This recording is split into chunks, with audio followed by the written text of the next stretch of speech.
It's a beautiful day. Nice and blue sky, crystal clear out. That's her cactus plants she likes. They bloom every winter. She fixed up the plant behind me because it was dying. One of these vine plants, like over there.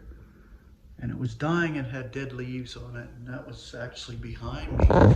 And she saw it on the video, I think, and she says, well, geez, I gotta fix that up. Can't have dead plants. What kind of clip joint are we running here?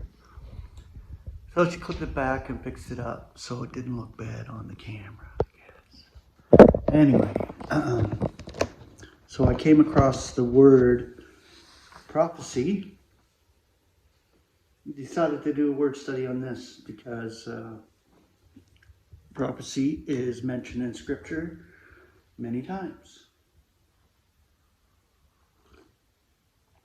There's not too much prophecy going on today because it's been set aside for this interval and this administration of grace. It is not really, prophets are not active today, really. I mean, you see it all over the world and whatever people, prophetic shit going on, but you can actually go by scripture of what is coming in the future. We are to live a humble, mild, and quiet life now. We're not out there on the streets screaming at the people like the Christian religion is. Book of the Unveiling, or the Unveiling of Jesus Christ, that's future. Yes, it is. That's prophetic. Yes, it is. But we can look at the scriptures and discern what is prophetic and what is not. Back in Paul's day, yes, there were still prophetic things happening, but that was set aside in Corinthians. If you go through 1 Corinthians, you can see that this prophecy stuff was being set aside. Okay, so the Greek is prophetiae. Prophetiae. The English elements is simply before a veerment. Before a veerment. Now, the concordant scripture references Romans 12, 6 through 8.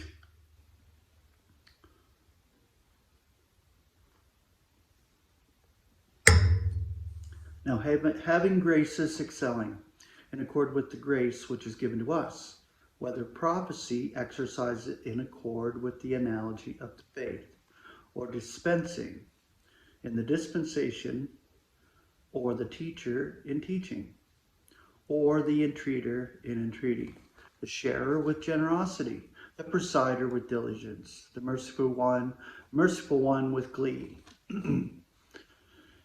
So this is grace is excelling in accord with the grace which is given to us in Christ Jesus. 1 Corinthians 12:10. Yet to another operations of powerful deeds, yet to another prophecy, yet to another discrimination of spirits, yet to another species of languages, yet to another translation of languages. So you can see a lot of this is in 1 Corinthians. 1 Corinthians 13:2. And if I should have prophecy and I should be perceiving all secrets and all knowledge, and if I should have all faith so as to transport mountains, yet have no love, I am nothing. 1 Corinthians 14:6. Yet now, brethren, if I should be coming to you speaking in languages, what shall I be benefiting you if ever I should not be speaking to you either in revelation or in knowledge or in prophecy or in teaching? Scrambling up my words today. That's okay. You guys know who I am. You know that I am imperfect when it comes to articulation and reading, but God is blessing me how I'm doing these word studies at least. I'm thankful for that. So you bear with me when you watch my videos, which is so appreciative. 1 Corinthians 14:22. So that languages are for a sign, not to believers, but to unbelievers. Yet prophecy is not for the unbelievers, but for the believers.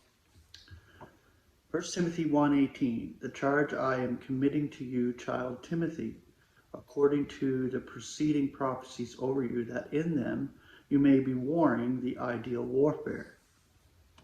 1 Timothy 4:14, neglect not the gracious gift which is in you, which was given to you through prophecy with the imposition of the hands of the eldership. 1 Corinthians 13:9, for out of an installment are we knowing, and out of an installment are we prophesying. 1 Corinthians 14:24, now if all should be prophesying, yet some unbeliever or plain person be entering, he is being exposed by all. He is being examined by all. 1 Corinthians 14:31, for you can all be prophesying one by one, that all may be learning and all be consoled. 1 Corinthians 14:39, so that my brethren, be zealous to be prophesying, and the speaking in languages do not forbid. 1 Corinthians 13:8, love is never lapsing, yet whether prophecies they will be discarded, or languages they will cease, or knowledge it will be discarded.